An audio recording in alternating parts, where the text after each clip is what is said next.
Here in the kitchen. Check the cooktop, check the oven. I always leave this door open. Always leave the door open until you shut it off. One time I did that years ago. I had the oven on, I closed the door, I walked away, you know, because it takes time for it to heat up. And then I walked away, started checking other stuff, I forgot about it, and then I got home and I realized, I said, oh my God, I think I left that oven on, and sure enough, the realtor was not happy because I asked her to go back. So I always leave that door open. That way if I see it again, I'll know it's still on. Then I think about 1% of the people put see that tilt mechanism, the anti-tilt mechanism. Almost nobody installs that damn thing. I mean, it is a good safety feature if you have small kids. Nobody uses it, and but you got to be careful when you start yanking on them. One time I pulled the back board. I mean, there's the only thing really to grab, and it pulled away, and the homeowner was not happy. I had to stay there and I had to repair it. But so you got to be careful. You know, like I said before, do no harm. And I see that trips, so that's good. GFIs, sometimes you go crazy with GFIs because okay, now it's starting to come on. You see that? All right, so the oven's good. Come on. All right, now let's shut it off. Okay, but yeah, you trip one GFI and then it shuts off the whole house, all the GFIs in the house, and then you're screwed. You got to try and find it. I spent half an hour one time. One time I couldn't find it. I couldn't find the breaker that was off. I had to tell the people, I'm sorry, but I've been searching for 45 minutes and I can't find I looked all over the house. So you might have a hidden one somewhere. So sometimes, you have to test them, but you could see with this thing though, if it's gonna trip, you could tell. So the refrigerator here, water pressure's okay. Then people have clothes? They have clothes in the dryer or in the washing machine. You know, they'll have dishes there. Or do you take them out? Do you dry it? Obviously it's missing a refrigerator. So that's a whole, do you turn it on with the clothes in there, or you just make sure it has power? A lot of times I'll just make sure it has power. It looks like a new machine, and I'll say it, as long as you can exclude stuff as long as you say that you're going to exclude it. Make sure. As long as you say, I didn't have access to this, I didn't have access to that, you're okay. Big little kitchen. Alright, let's go next. Through the basement. A lot of times the handrails in here are no good. That's always usually the oil burner switch is almost always up here. Sometimes a lot of times there's two. A lot of times there's no handrail down here.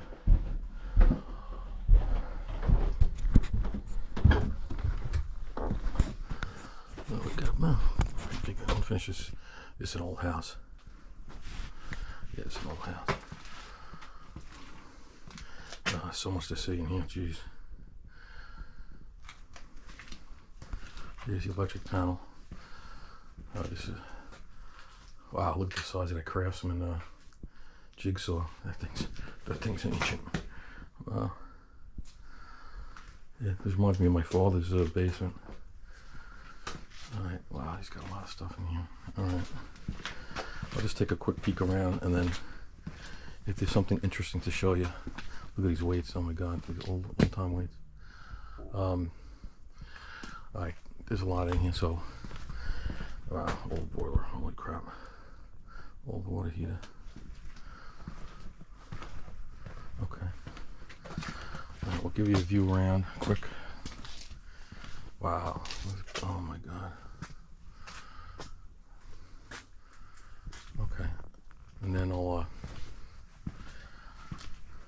crawl spaces in here.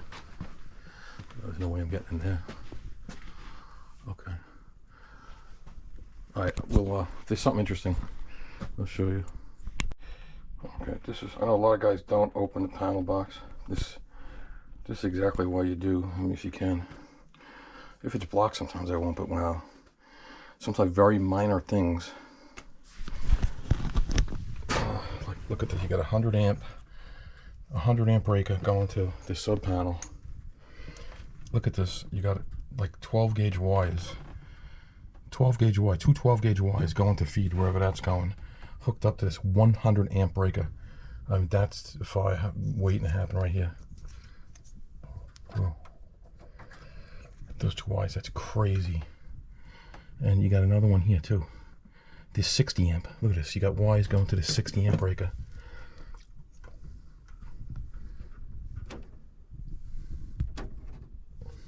See that? Holy crap.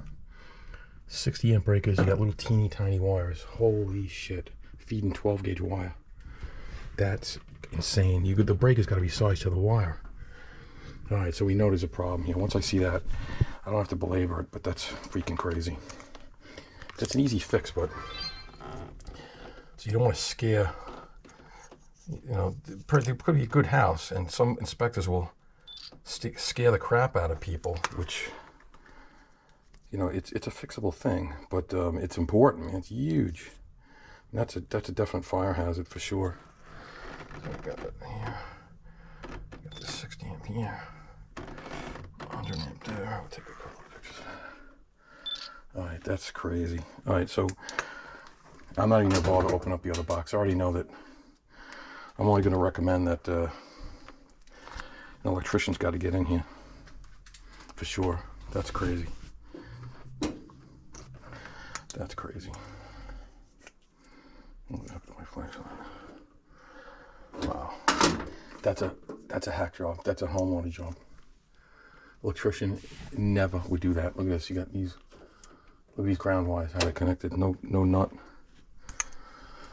No wire nut. These big ground wires. Yeah, this was obviously. I could tell as soon as I walked in the house. This was going to be a lot of homeowner stuff.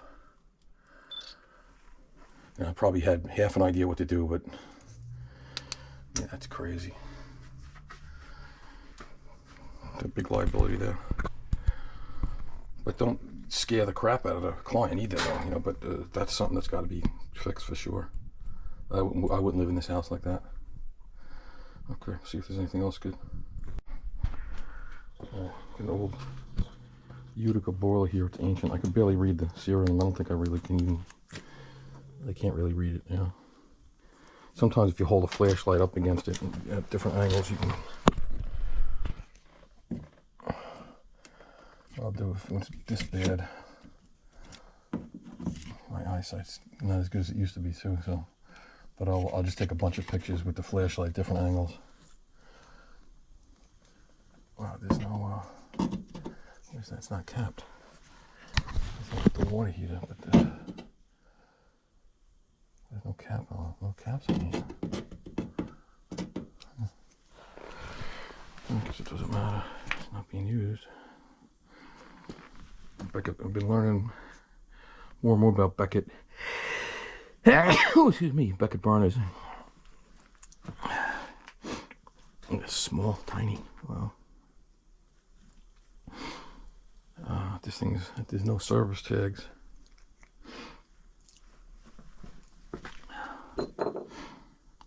It's missing the. It's missing the drain. The drain on here.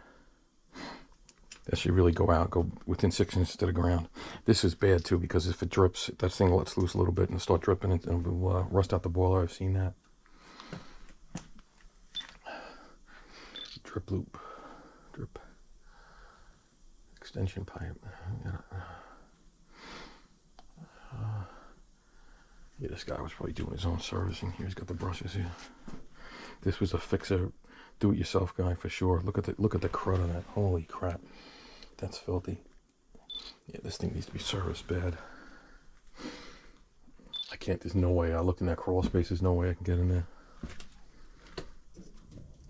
Oh. They should be secured better. So once you see something, wow, I got a lot of crusty looking connections here.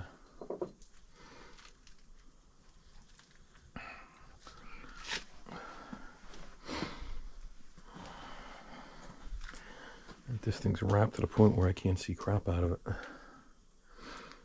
It's like that, things like that. Like, I'm not going to take the wrapping off. I can't take the wrapping off. Nice freaking water heater. Where the hell is this going? See, there's the pressure relief valve. I can't even see where it's going. Jeez. That's crazy. Well, I don't know how old that is. And here's all the abortion eyes. So you must have a, probably put an ejector pump in here. Yeah, there's definitely an ejector pump. But, who knows what kind of pump it is, or just filled it up with dirt. That's crazy. What the hell? So who knows what's going on there? And it's not finished. But it looks like a wire and it disconnected or something. I don't know what the hell. It's weird.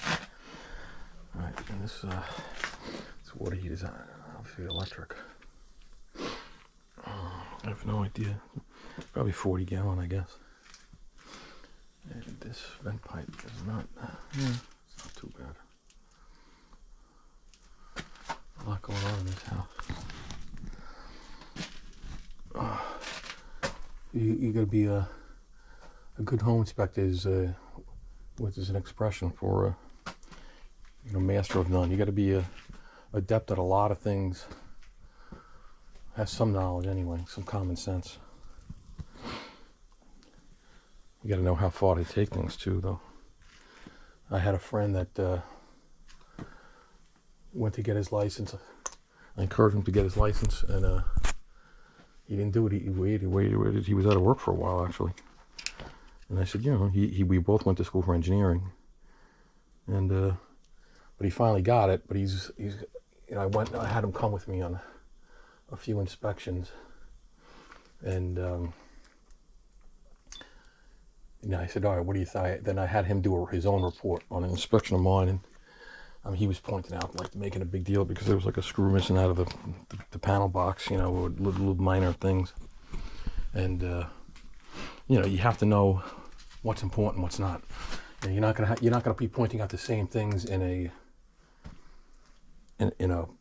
80-year-old house that you're gonna be pointing out in a 20-year-old house or a 10-year-old house. It's kind of somebody buying a 80-year-old house with that, like, in this kind of condition. They're expecting certain things. I mean, they're gonna know. They're not gonna, if there's a screw missing out of the panel box, I don't think that's gonna be a big concern in this place. Actually, there is a screw missing in the panel box in this house. So there's so much here. So sometimes I'll just go back and forth, back and forth on the ceiling. And sometimes you miss some. Termites are very important. So I'll always go all around the edge looking for termite tubes. That's huge. This thing looks like it's venting right into the crawl space. I don't know where that's going. Oh, no, that's going right outside the door. Okay. Yeah, I'll go back and forth. And sometimes you'll see something. You'll see a pipe leaking, or you'll see something that you missed. It's easy to miss stuff when you get a house like this where there's so much stuff going on. And you hate to miss, like, an obvious leak, or... Yeah, so you got what prior leaks. All right, on to the next.